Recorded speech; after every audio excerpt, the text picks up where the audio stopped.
They should lay out their cards so everyone knows fact from fiction and fact from innuendo, said Dallas Woodhouse, the executive director of the North Carolina Republican Party.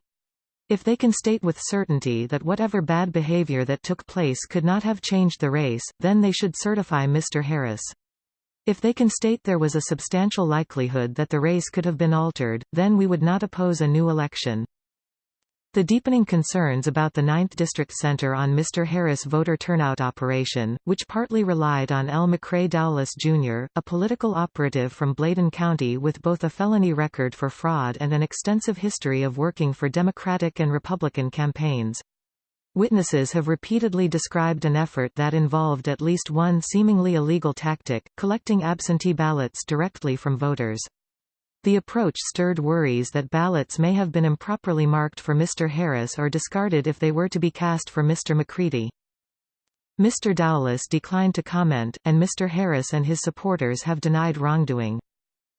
Democrats have warned that if the allegations about Mr. Harris' campaign are not sufficiently settled, they would be reluctant to allow him to be seated in January.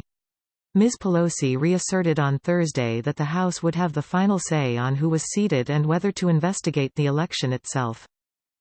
The House still retains the right to decide who is seated, Ms. Pelosi said.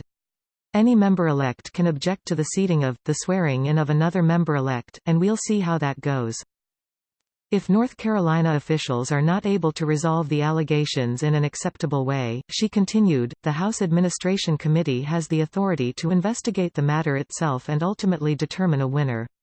If it was unable to, she added, the committee could call for a new election. The House has the constitutional authority to be the judge of the elections, returns and qualifications of its own members.